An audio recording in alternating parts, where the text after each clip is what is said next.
Yo guys, what's up? We just finished with our Ragnaros kill. We actually did it. We killed ONYXIA and then we killed Ragnaros. It was freaking insane.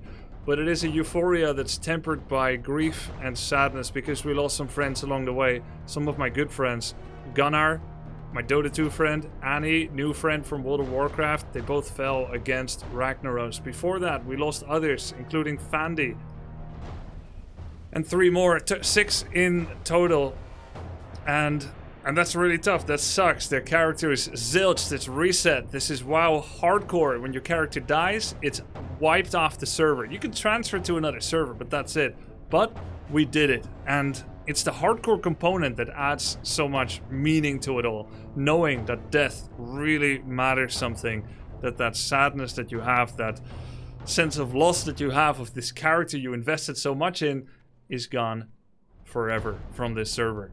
That adds so much meaning to every time you do survive.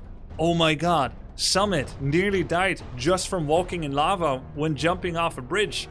He was 1 hit away from dying and he actually resisted the lava tick damage. Peo was at 1% life during the Ragnaros fight. I myself dropped to under 25% health and got a clutch heal from Jokered. It was an insane day with many close calls. I mean, the way Fandy died was insane. They RNG double fireball on her just from some trash mobs. She had a greater fire protection potion on her, but it wasn't full. So she was lacking 132 health to survive. A bigger GFPP, some other bonus. Man.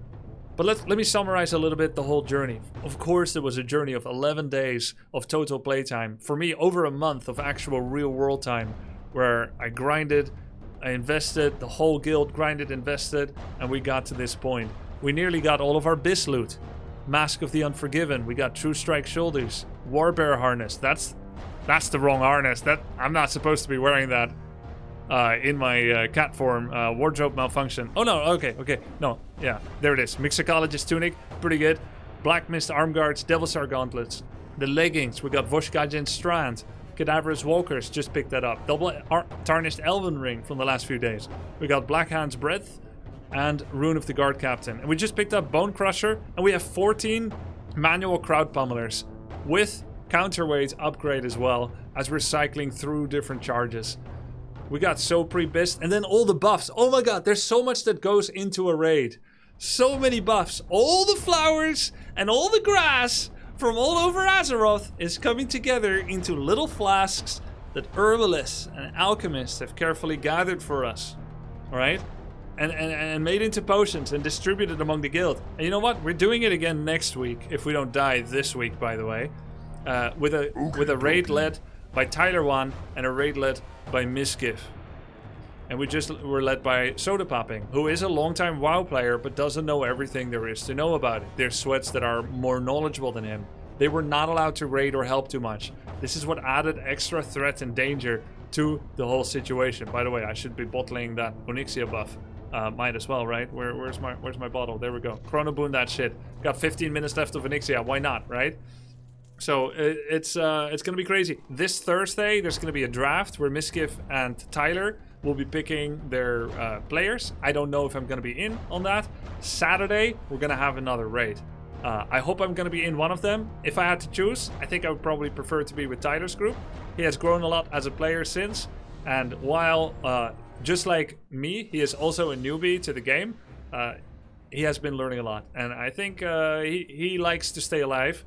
Miskiff, he probably knows more about the game. I mean, he does obviously know more about the game. But he's kind of got that chaotic neutral alignment that makes me feel like if he can create a little bit of chaos so that it would enjoy and interest him more, he might do that. And sometimes that might put people at risk. That's my assessment. I hope I'm wrong, but actually I know I'm not. I hope I'm not going to be a victim of it, and no one is going to be a victim of it. New ONYXIA dropping in 17 minutes on Boon. Oh, okay. Well, I don't know if I'm still going to be here. Anyways. Man. So, more raids coming. Not a lot of loot from the actual Molten Core and ONYXIA run. We did ONYXIA first and then Molten Core. I saw a lot of Druid healer loot. And the only piece that was kind of good for me, very actually freaking good, was a cape with 22 agility and I think 14 stamina and fire res and some other res. Really insane. Sun Glitters won it. with a double back-to-back roll win. Very happy for her. Yeah, we got to get more loot. We got to get more fire resistance, right? For safety. We got to do more mat farming. I also wanted to talk about the following. For the next raid, the guild rules are changing a little bit. So far, it's been guild self-found, and the auction house or the viewers have only been allowed to contribute via a very tightly regulated guild leadership, soda-popping controlled leadership that then was divvied out through tribute chests, which added a lot of content, a lot of interesting story beats that we were able to rally around during all the meetings on Sundays in the last 2.5 months as we've been playing World of Warcraft, which has been such an amazing journey, honestly. Oh, I hear a proximity voice. That is going to change a little bit. I think that's been really cool as well, because it means we are not like insanely well prepared without any chance of dying, which adds tension to the viewership and the playing experience.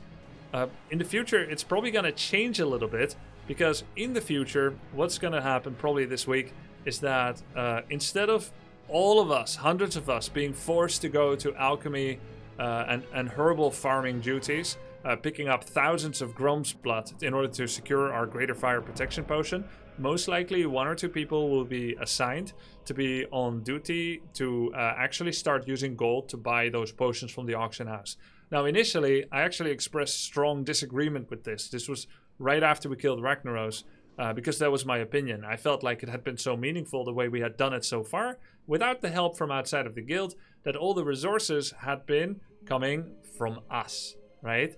But then, actually, when you consider the idea that was brought up by Nathan KB, one of the primary guild enchanters, actually, and also a WoW sweat, he said it's going to be very hard to collect all those materials, and Morgana agreed. In fact, they said it is impossible. That means we would have far fewer potions going forward into the next raid, which greatly increases the chance of dying. In fact, makes it almost a guarantee. And there are a couple of reasons that we could tighten up those rules, which is it stays pure, but we could also loosen them up, and there's some good reasons for that. So what are they, right? I know may not be popular for everyone, but I actually think overall probably it's going to be a better idea, even though I'm kind of a purist about this as well. So why is it a good idea? The chances are, the fact just is, we've been spamming WoW for 2.5 months. We had an insane viewership on this channel, by the way, this Twitch channel, the YouTube channel, with peaks and mostly enduring peaks that I've never before seen. This is the all-time peak of the Twitch channel here, twitch.tv/Grubby, and the all-time peak of my YouTube streaming channel, youtube.com/Grubby streaming. I've never seen a higher peak than 2,700 viewers, which we just had. We had an enduring viewership peak here on Twitch with 12,500 viewers, more even sometimes, that lasted for many, many hours. It was an insane story beat moment. We don't know how long WoW journey and content is going to last. And the fear is, I think, that if for the next 6 days, all your favorite streamers, maybe including me, right?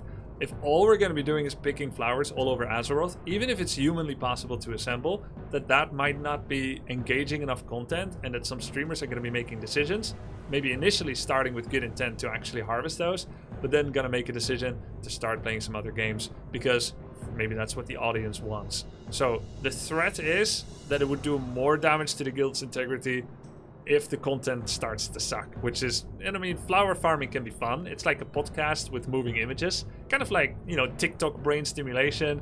We're still doing gameplay, but it's not, you know, it's not very social. It's not very, all the things that we've come to love for the most part from WoW. I know many of you would still be around for that because we have this fun podcast vibe. We've got a great atmosphere, we've got a great community, but all I'm saying is I do get it.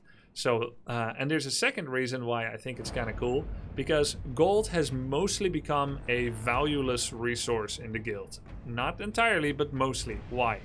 Because we can no longer use our gold. We cannot use gold on anything that we want to buy from auction house, because that has been a banned rule for OnlyFans. And so everyone's like gambling with gold because everybody doesn't care. But now you would be giving your gold to one of the primary guild auction house users, 1 or 2 people. It would be tightly controlled. We're not going to spam by purple items, just the necessary materials to farm potions, and then divvy them out across the guild to the people that are going to be going to raids.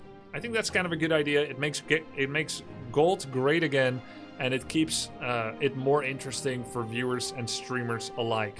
Some people may still step out and do some variety content. I certainly would like to do some more with the new friends we've made along the way here in World of Warcraft. Recently we did that cooking game, and we did that bird feather Mario Party-esque game. Both were very fun. I recently did Heroes of Might and Magic 3, which will be on my second YouTube channel, Grubby Plays, soon. But yeah, I want to do more of that stuff. Dota 2, Heroes of the Storm, Warcraft 3, other things. But I also am still super in love with World of Warcraft, so I would like to, you know, join more raids. Hopefully, Tyler's and Miz. I would understand if I'm not in, because there's people that haven't played before, but I would also understand if I'm in, because maybe they want to invite me on that as well. Now, let's talk about some of the specificities of this raid. It was actually super cool to be Druid. We've talked a lot about different classes, and you guys have helped me to pick my different classes along the way. I have played Warlock and then Mage and then Druid. Sometimes I'm warned away from a class. Druid was actually one of those. People were concerned that Druid leveling 1 to 19 would be boring, or that Druid as a class is suboptimal compared to Warriors, compared to Priests, or compared to Rogues or Hunters or whatever. I don't know, right? But actually, I found it to be an incredibly rewarding experience. Not only did I get to harvest and farm for almost double the loot, with this being my DPS gear, this being my stamina-based tank gear in bear form, and this being my DPS and hit chance-based tank gear, where I actually have 9% hit chance, so that I can actually hit bosses very well when I'm in bear form. Actually 0% miss chance, right? Which is pretty damn sick. We got to harvest almost double the loot, which is really cool. And we actually got to play every single role in the raid, which is super cool. We did some heals. They were never clutch, but, you know, just doing some heals. Rogues can't do it. That's kind of cool. And Soda actually put me on tanking duty for probably, like, I don't know, 5 or 6 different bosses and trash mobs, which is very exciting because I was preparing to tank for another follow-up raid, but I didn't expect to be needed that soon already. Luckily, we got so much cool loot, like for instance this Noggle ring, and that's a wrong ring actually. I should not be having this, I think. Oh no, I should, because that was my hit chance tank. Oh yeah, so here we got the Noggle ring, Thrall's Resolve, we have Ash covered boots, which is dodge chance. Here's the Bone Ring Helm from Skolomance, 30 stamina on that one, that's pretty hot. And we've got the Redoubt Cloak with bonus defense, which actually makes critical hits less likely to happen. It also gives increased chance for dodge, parry, and miss, but bears cannot dodge or parry, I believe. So it's just more miss or something. I think that's how it works. We got the Warbear Harness. Thank you, Zach is back, GG, for making that one for me. Got a bunch of enchants. The Blacksmith's Arm Guard still. And then the Cadaverous Belt with 12 stamina and 40 attack power. So, oh, you can dodge but not parry. Right, okay, yeah. So, yeah. And the Warden Staff that we actually got from the Tribute Chest when we were in the Tauren faction. So, we played tank, we played DPS. We have a dual spec build that allows us to go to both. In the tank build, we have reduced threat from bear. And then we have, reduced threat from bear, and we also have extra rage generation via Primal Fury and improved rage. But then in cat form, we've got, of course, more damage, faster while in cat form, etc., more crits and everything, and nothing to do with generation. So it's super cool to be able to be used by Soda in this way, that depending on what pool we are doing, actually I'm going to be DPS, and then another time I'm going to be tank. And then, of course, sometimes I do Tranquility, so I can go up in the healing column as well. Gotta stat parse a bit. I started the dungeon. I started the raid in ONYXIA and also the beginning of Molten Core with great enthusiasm, also to show how much damage I can do. I was top damage sometimes. I'm not gonna lie. I'm happy about those things. It's nice to be on top of the damage list. But I was probably not careful enough not to wrest away threat from the tank. However, I don't think I mostly did, actually. In fact, I think I almost didn't do it at all, wresting away tank threat, because I was kind of mindful of not doing it. The only times where I did it is where I did it with the finishing blow. My major fuck-ups included movement. I knew that's a weak point for me. I do this thing where I go in cat form and then I stealth and I jump behind a mob. Very cool and fun to do on the... oh, actually, my stupid head is blocking it. Very cool to do that on the world map. Actually, not that cool to do it in dungeons. Once you jump in a direction, you've got full movement speed and you can end up behind a mob and then start critting them. Even if you stealth, which lowers your movement speed, you will still fly with the same speed. But there's also a sense of inertia, which means that if the situation changes, the situation got out of hand, then you will actually die. Because sometimes the tank will be here, all of us are supposed to shoot from here, I'll be flying like a cat, and then suddenly I start taking cleave damage from some kind of gigantic cleave or jet of flame or whatever. I dropped to 23% once. I got saved, you know. There were a couple of sketchy moments where I dropped low or started getting attacked or whatever. We did have a lot of health, which is nice. 5.8k, 6k in cat form. We were like 7.8k in fully buffed bear form, so that does help. We had potions up most of the time. I guzzled those greater fire protection potions like I was doing a 2004 bring your own computer event with Red Bull. Right? I didn't stop guzzling those fire protection potions until my stomach cried out for me to stop. Just saying I can't take no more. And I woke up at Saturday evening after being awake all day from Friday afternoon all the way till Saturday evening. Saturday afternoon, whatever. It was crazy. It was crazy. I didn't even get up to pee once in like, I don't know, 24 hours while guzzling. So my bladder was... Anyway, you don't want to hear about that. Crazy day. We were able to play tank and bear. We're gonna try to get more good pieces. There's a couple of pieces here and there that we can still get that are on our biz list. Not even from Molten Core, just from the dungeons that we previously had access to. And it's important to remember after we're in this big 40-man raid that if you go back to a 5 or 10 man, there's not going to be as many heals. There's not going to be as much organization, and people are probably going to be more complacent by comparison. So there's still danger. Still got to be careful, but we're getting better at the game, which is cool. WoW has been so much fun. WoW has been insanely fun. I'm looking forward to the rest of the journey. I want to thank everyone so much for the support, and let's continue this amazing and exciting journey together. I'll play a little bit more tonight as well. We're at 766 subs today. Everyone did so much amazing support. Thank you so much. Big shout out to Wave.